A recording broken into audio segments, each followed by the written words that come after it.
ஒரு அழகான கிராமத்தில் ஒரு சின்ன பையன் இருந்தான். அவங்க கிராமத்தில் வருஷம் வருஷம் ஓட்டப்பந்தயம் வைப்பாங்க.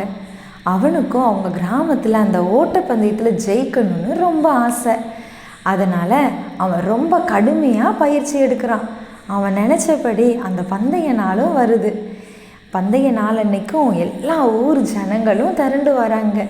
அந்த இடத்துல ஒரு ஞானி ஒருத்தரும் வராங்க. அவன் நினச்சபடி அந்த பந்தயம் ஆரம்பிக்குது. அந்த சின்ன பையனும் ஓடுறான். ஓட்டப்பந்தயத்தில் அவன் தான் முதலாவது கட்டத்துலேயும் முதலாவதாக வரான். உடனே அந்த ஜனங்கள் எல்லாரும் அவனை ரொம்ப என்கரேஜ் பண்ணி ரொம்ப சந்தோஷத்தோடு அவனை கரத்தை தட்டி வரவேற்கிறாங்க. அவனும் ரொம்ப சந்தோஷமாக நம்ம தான் ஜெயித்துட்டோம் அப்படின்னு ரெண்டாவது பந்தயத்துலேயும் கலந்துக்கிறான். ரெண்டாவது பந்தயத்துலேயும் அவன் தான் ஜெயிக்கிறான். அப்படி அடுத்துன்னு எல்லா பந்தயத்திலையும் அந்த சிறுவன் தான் ஜெயிக்கிறான். ஆனால் ஜனங்கள் எல்லாரும் ரொம்ப சந்தோஷத்தோடு அவன் பெயரை சொல்லி அவனை ரொம்ப கரத்தை தட்டி பாராட்டுறாங்க. ஆனால் அந்த ஞானி மட்டும் அந்த தம்பியவே பார்த்து கொண்டே இருக்காரு. உடனே அந்த சிறுவன் எல்லா பந்தயத்திலையும் நம்ம ஜெயித்துட்டோங்கிற ஒரு பெருமையில் அவன் ரொம்ப சந்தோஷமாக சத்தமாக சொல்கிறான், என்னை ஜெயிக்கிறது இந்த கிராமத்தில் யாருமே இல்லையா, என்னை ஜெயிக்கிறதுக்கு யாருமே இல்லையா அப்படின்னு சொல்லி அவன் ரொம்ப சந்தோஷமாக கத்துறான். உடனே அந்த ஞானி அந்த தம்பி பக்கத்தில் இறங்கி வந்து சொல்கிறாரு, நான் உனக்கு ஒரு 2 பேரை தேர்ந்தெடுத்து தரேன், நீ அவங்க கூட ஓடுன்னு சொல்கிறாரு. உடனே அந்த தம்பியும் சரின்னு சொல்லிடுறான். அந்த ஞானி யாரை கொண்டு வந்தார் தெரியுமா? ஒரு வயதான பாட்டியையும் ஒரு கண்ணு தெரியாத ஒரு பார்வையற்ற ஒரு நபரையும் அவன் முன்னாடி கொண்டு வந்து நிறுத்துறாங்க. அதுக்கு அந்த சின்ன தம்பி என்ன சொன்னான் தெரியுமா? இது என்ன போட்டி அப்படின்னு சொல்லி கேட்குறான். அதுக்கு அந்த ஞானி சொல்கிறாரு, நீ இவங்க கூட இந்த பந்தயத்தில் ஓடி முடின்னு சொல்கிறாரு. உடனே அவனும் அவங்க 2 பேருக்கு நடுவில் நின்று வேகமாக அவனுடைய பந்தயத்தின் ஓட்டத்தை ஆரம்பிக்கிறான். முடிவில் போய் நின்று திரும்பி பார்க்குறான். அந்த பாட்டியும் அந்த பார்வையற்ற நபரும் அதே இடத்துல தான் நிற்கிறாங்க. உடனே அந்த தம்பி எல்லா ஜனங்களையும் திரும்பி பார்க்குறான். ஜனங்கள் எல்லாரும் அவன் எல்லா பந்தயத்திலும் ஓடின பொழுது இருந்த சந்தோஷமும் அவனை கரத்தை தட்டி வரவேற்ற அந்த ஆர்ப்பரிப்பும் அங்கே எதுவுமே இல்லை. உடனே அந்த தம்பி அந்த ஞானியை பார்த்து கேட்குறான், இது என்ன, நான் எல்லா பந்தயத்துலேயும் ஜெயித்தேன், ஜனங்கள் எல்லாரும் என்னை ரொம்ப சந்தோஷமாக கரத்தை தட்டி என்னை வரவேற்றாங்க, ஆனால் இப்போவும் நான் தான் ஜெயித்தேன், ஆனால் அவங்க எதுவுமே சொல்லலையே, எல்லாரும் பார்த்து கொண்டே இருக்காங்களே, என்ன காரணம் என்று அந்த ஞானியின் இடத்துல அந்த சிறுவன் கேட்குறான்.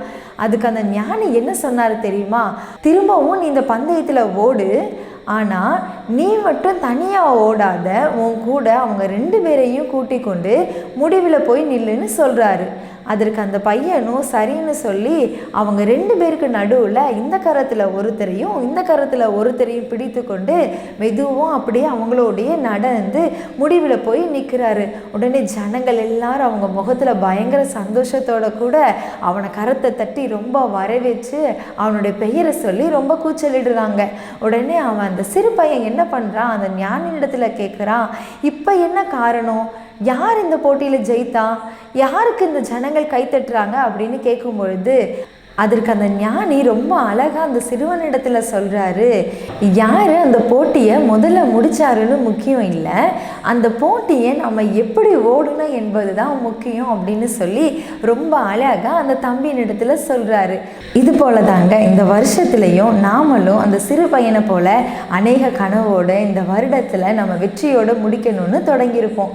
ஆனால் இந்த வருடத்தை நம்ம எப்படி வெற்றியாக முடிப்போம் அப்படிங்கிறது முக்கியமல்ல, இந்த வருடத்தில் நம்ம எப்படி ஓடுவோம் அப்படிங்கிறது தான் முக்கியமாக இருக்கிறது.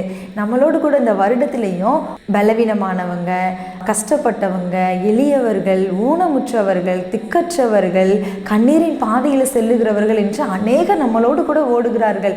அவங்களையும் நம்ம கூட சேர்ந்து முடிவில் கூட்டிகிட்டு போய் நிறுத்தும் பொழுது தான் அதுதான் இந்த வருடத்தின் நம்மளுடைய உண்மையான வெற்றியாக இருக்கிறது. இதை தாங்க வேதம் ரொம்ப அழகாக சொல்லுது. அப்போஸ்தலனாகிய பவுல் கொரிந்திய சபைக்கு எழுதுகிறார். 1 கொரிந்தியர் 9ஆம் அதிகாரம் 24வது வசனத்தில் எழுதியிருக்கிறார், பெற்றுக்கொள்ளத்தக்கதாக ஓடுங்கள் என்று எழுதியிருக்கிறார். நாமும் இந்த வருடத்தில் பெற்றுக்கொள்ளத்தக்கதாக ஓடணுங்க.